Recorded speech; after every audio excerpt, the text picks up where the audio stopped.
안녕하세요, 해피틸입니다. 몸에 좋은 음식이나 약도 많이 먹으면 독이 되고 올바르지 못한 방법으로 먹게 되면 그것 또한 독이 될 수도 있습니다.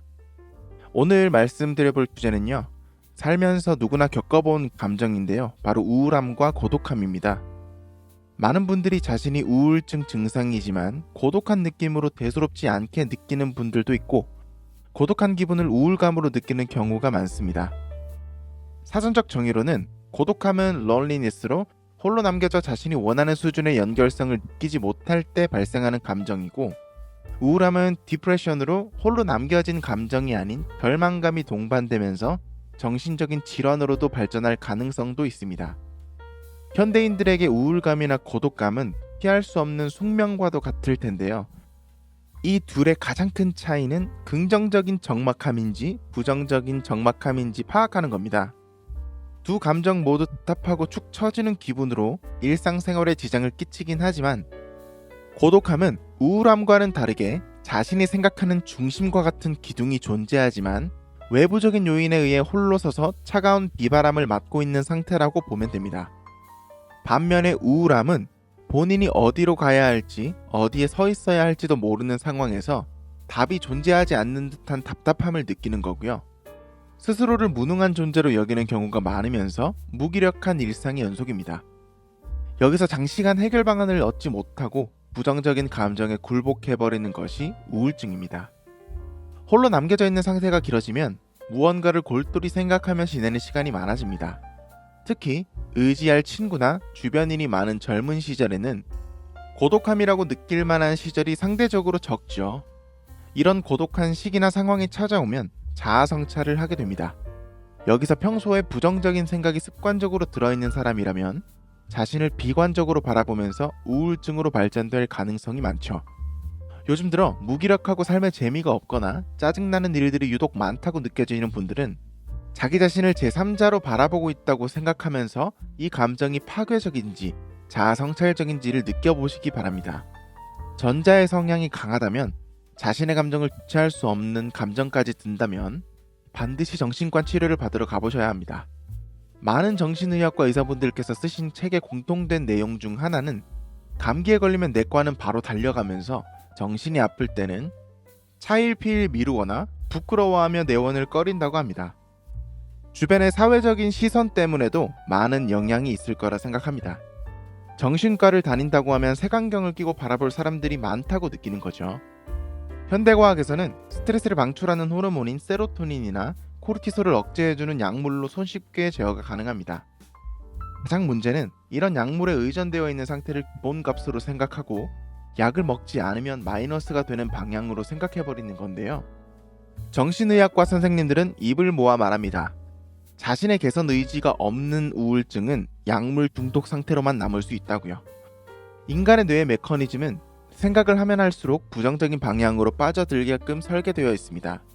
그 이유는 진화론적으로 바로 오늘 내일의 식량을 구해야 하는 문제, 생계와 생존을 고민해야 했었던 인간 역사 때문인데요. 그래서 항상 강조하는 것은 일단 행동하라는 지침입니다. 우울증 환자들은 대개 활동적이지 못하고 그로 인해 체내 에너지를 소비하지 못해서 야간에 수면을 유도하는 멜라토닌이 크게 생성되지 않아 호르몬의 불균형으로 수면 장애의 문제를 겪으며 홀로 외롭고 긴 밤을 뜬 눈으로 지새며 날이 밝아온 후에야 잠에 드는 생활을 반복하는 경우가 많습니다. 모두가 잠든 긴 밤에 우울증 환자들은 무엇을 생각할 수밖에 없을까요? 행동할 수 없는 시간에 부정적인 생각으로만 가득 차게 됩니다. 밤은 매일 오고요. 생각도 습관이 됩니다. 그 습관이 행동과 삶을 만듭니다. 생각을 조절하기 어렵다면 당장 주간에 차분한 노래를 들으면서 산책이라도 해야 단순한 뇌를 리프레싱할 수 있게 됩니다.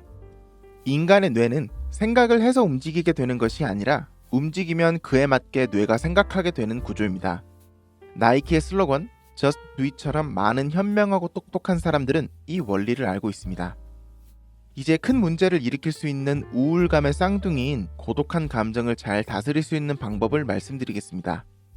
하루 종일 상기된 기분 상태로 살아간다면 그것 또한 정신병입니다.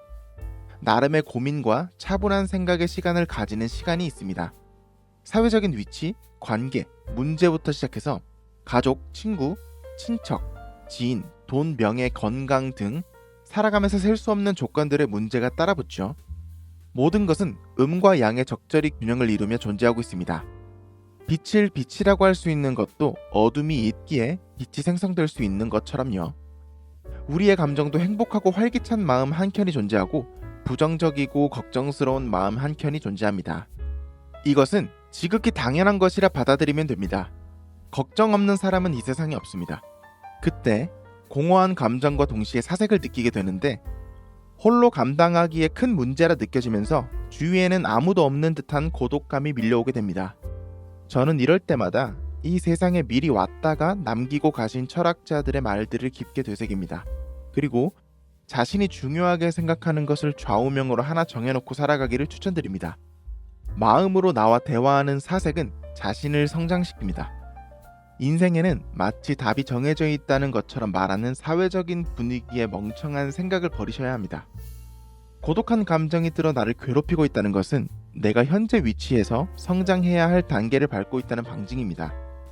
긍정적인 변화로 받아들이면서 좀 더 나은 사람이 되기 위해 어떻게 생각하고 행동해야 하며 앞으로의 사회적인 과제들을 어떻게 해결해야 할지 차근차근 생각해 보는 겁니다. 인생은 1 더하기 1은 2처럼 단순한 공식이 있는 것도 아니고 당장 10초 뒤에 어떤 일이 일어날지도 모르는 불확실한 세상에 모두가 똑같은 조건으로 살아가고 있습니다. 하지만 같은 조건의 경기에서 남들과는 다르게 유리한 조건의 도구를 사용하며 살아간다면 나를 지킬 수 있겠죠. 어떤 것에는 반드시 대가가 따르기 마련입니다. 힘든 시기를 발전적인 기회로 생각하여 잘 넘긴다면 성장된 자신이 예전보다 더 나은 퍼포먼스를 발휘할 것입니다. 마지막으로 정서적으로 힘들 때마다 많은 도움이 되었던 철학자들의 명언 몇 가지로 마치겠습니다.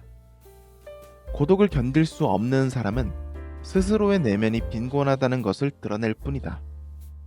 자신을 충실하게 누릴 줄 아는 것은 절대적이며 숭고한 일이다.